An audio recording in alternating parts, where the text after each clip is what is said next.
जब मैं ऑफिस से थक कर घर पहुंचा उस समय मैंने सीमा को तैयार खड़ा देखा। उसे गुलाबी रंग का बहुत ही खूबसूरत ड्रेस पहना हुआ था। उसे देखते ही मेरी सारी थकान चूर हो गई। लेकिन जैसे ही उसने कहा कि वह अपने मायके जाना चाहती है और वो इसीलिए तैयार हुई है तो मेरा सारा मूड ऑफ हो गया। देखा सीमा, तुम कल चली जाना, आज मैं बहुत थका हुआ हूँ। मैंने उसे टालने की बहुत कोशिश की लेकिन वह अपनी जिद पर ही अड़ी रही। अब मुझे माँ की बहुत याद आ रही है, प्लीज आप मुझे छोड़ के आ जाइए। उसकी बात सुनकर मैंने हाँ कह दी। हमारी शादी को अभी 1 महीना ही हुआ था।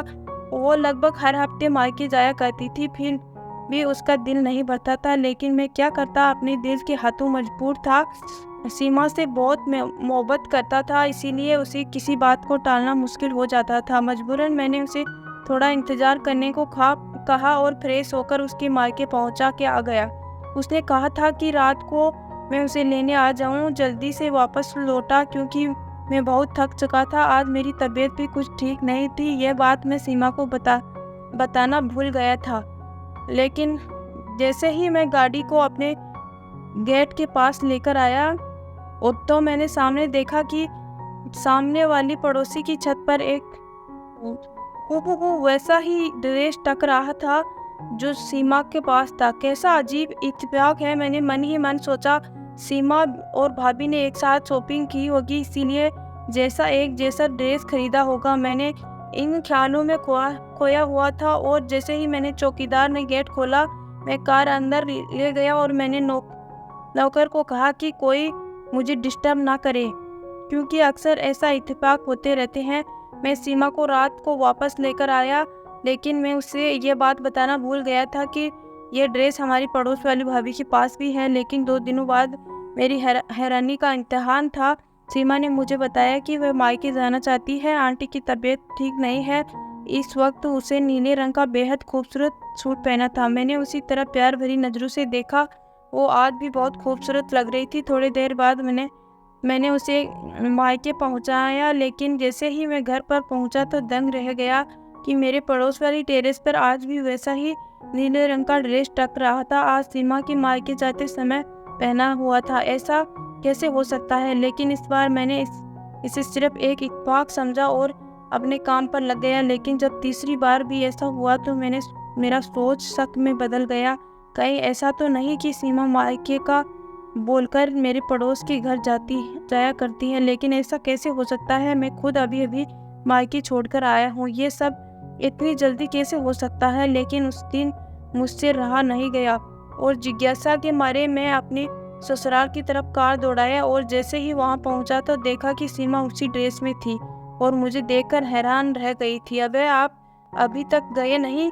उसने हैरानी से पूछा। तो कुछ शर्मा सा गया था मैं कितना बेवकूफ़ भरी बातें सोच रहा था। सीमा माँ बाप का घर तो हमारे घर से काफ़ी दूर है, भला वो वहाँ कैसे जा सकती है? मैंने मन ही मन अपने आप को दिखारा और घर वापस लौट आया और ध्यान से अपनी पड़ोस नितिन के घर की तरफ देखा जहाँ वही ड्रेस अभी भी लटका हुआ था। मुझे एक पल के लिए भी चैन नहीं आया। इत्तेफाक 1 या 2 बार हो सकता है, लेकिन बार बार नहीं होता। ये बात जुबान पर लाने से डरती था। अभी मेरी शादी को दिन ही कितने हुए थे। सीमा को मेरी बात से कितनी तकलीफ हो सकती है, यह सोचकर चुप हो गया। मुझे वो दिन याद आ रहा था जिस दिन मेरी और सीमा की शादी हुई थी। उसी दिन पड़ोसन नितिन मेरे घर बधाई देने के लिए आया। उसने माफ़ी मांगी कि वह शादी में नहीं आ सका क्योंकि आज उसकी भी शादी थी। उसी बात को सुनकर मुझे खुद आश्चर्य हुआ। सच में मैंने मुस्कुराया, उसे गले लगाया कर बधाई दी और उसे लाई मिठाई के डब्बे में उसे मिठाई खिला दी। वो बहुत खुश लग रहा था अपनी शादी से। खैर, खुश तो मैं भी बहुत था। मेरे भी लव कम अरेंज मैरिज थी सीमा से। जब मैंने पहली बार सीमा को देखा था उसी वक्त उसे दिल दे बैठा था। वो मेरे सेक्रेटरी से मिलने मेरे ऑफिस आई थी। वो मेरे सेक्रेटरी मालती की दोस्त थी और उन दोनों की शॉपिंग में कहीं जाना था, जिसे लिए मालती ने मुझे पहले से ही छुट्टी ले ली थी। संयोग से उसी वक्त मुझे भी किसी काम से बाहर जाना था। जैसे ही मैं अपने केबिन से निकला तो सीधा मेरी नज़र सीमा पर पड़ी। फिर मैंने उसे देखा तो देखता ही रह गया।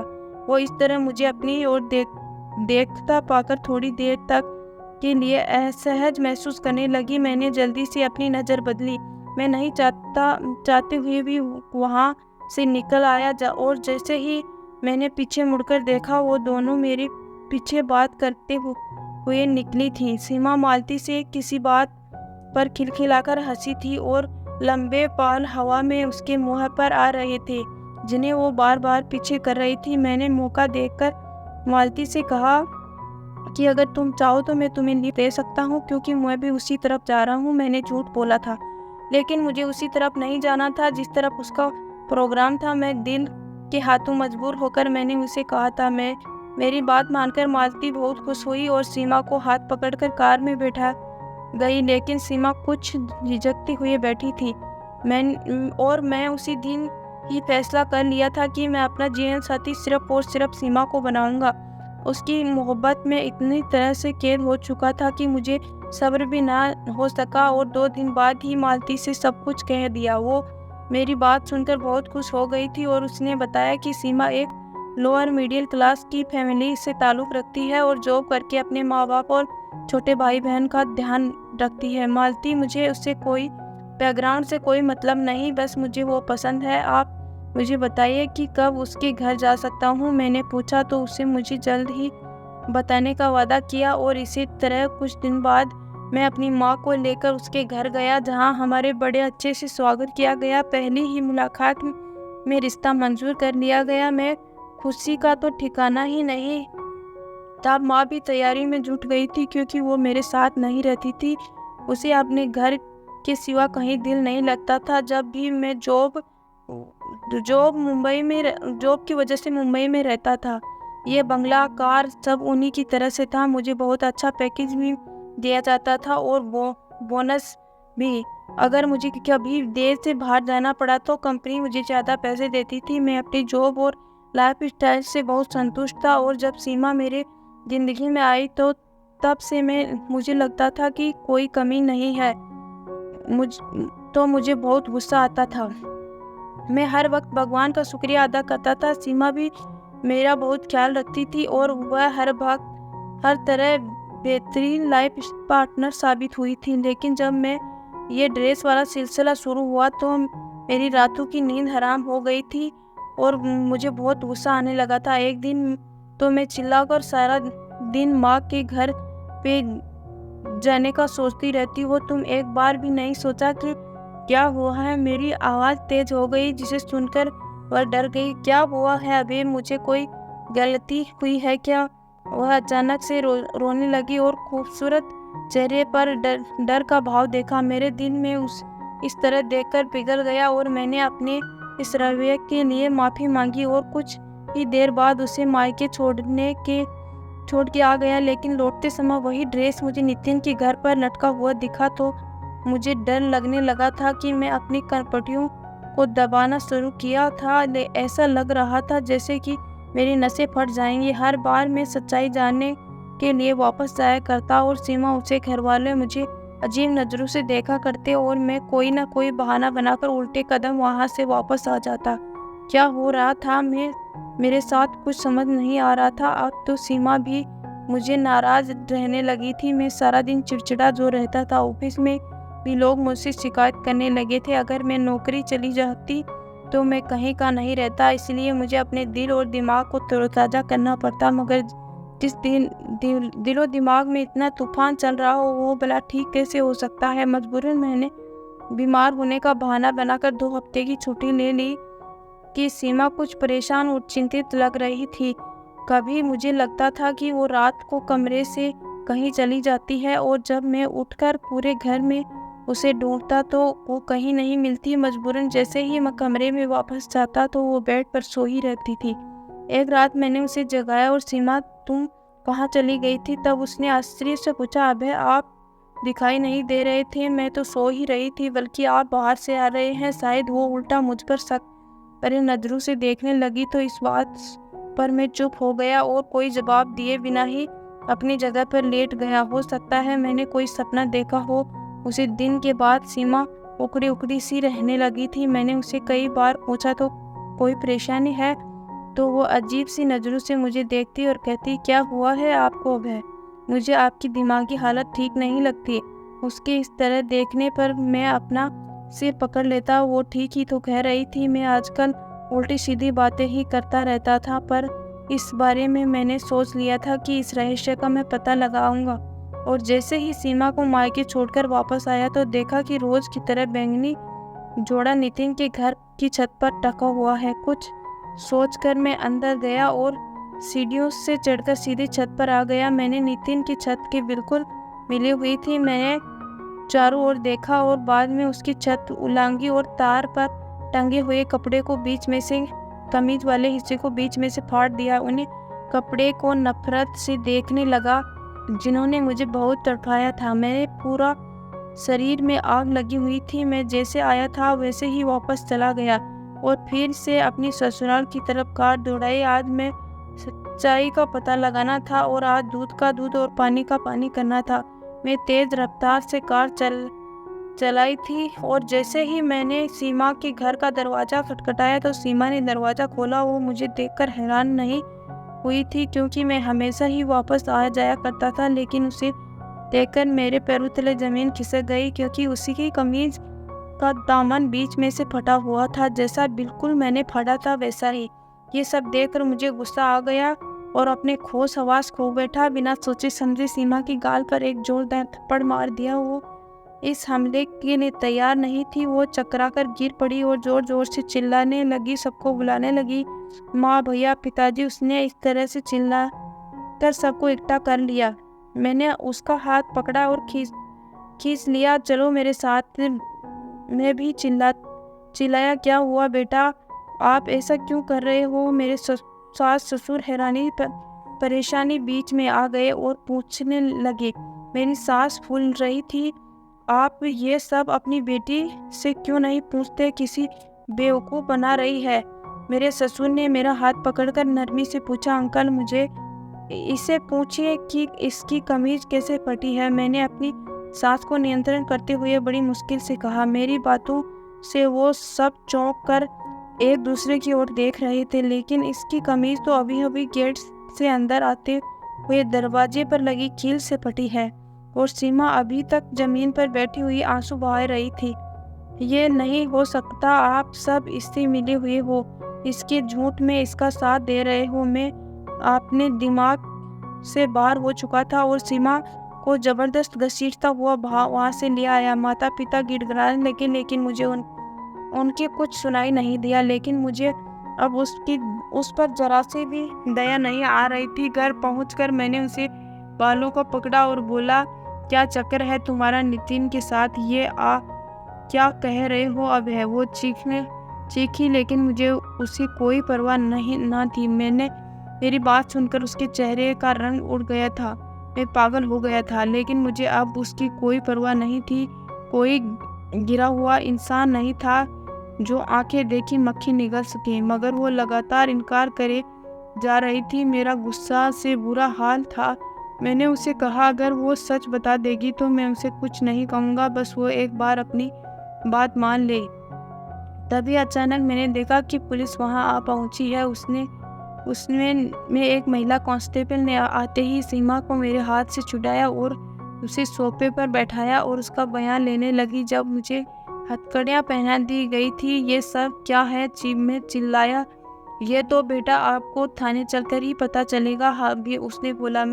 मुझे घसीटते हुए पुलिस की गाड़ी में डाला। जब जाते वक्त मेरे कानों में सीमा की आवाज़ लगातार गूंज रही थी, ये मेरा पति पागल है। पहले दिन से ही मुझे पागलपन के दौरे पड़ते आ रहे हैं। सीमा पुलिस को बताई जा रही थी और मुझे अपने कानों पर यकीन नहीं हो रहा था। वो जिसे मैंने दिलो जान से चाहा था।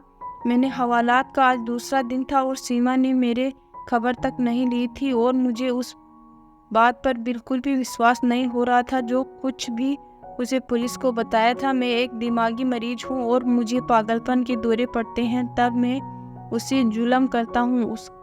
लेकिन उस दिन उन्हें अपनी आंखों से सब कुछ देखा था। लेकिन सबसे चौंकाने वाली बात यह थी कि उसी रात पुलिस को नितिन ने कॉल किया था, जो मेरे पड़ोसी था और जिसकी वजह से ये सारा सिलसिला शुरू हुआ था।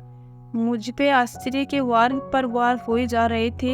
ये सब क्या था? मुझे कुछ समझ नहीं आ रहा था और ना जाने क्या क्या आरोप लगाए थे मुझ पर। मेरे माता पिता बहुत कोशिश कर रहे थे लेकिन जमानत नहीं हो पा रही थी। मामले के अनुसार मेरा मेडिकल चेकअप होना था और रिपोर्ट आने के बाद ही मेरी जमानत हो सकती थी। और 2 दिन बाद जब मनोचिकित्सक ने मुझे सवाल पूछा तो मैंने सारा वृत्तांत सुना दिया, जिसे सुनकर वो भी मुझे ऐसी नज़रों से देखने लगे जैसे कि मैं पागल हूँ। और उसे इस तरह देखकर मुझे अचानक गुस्सा आ गया।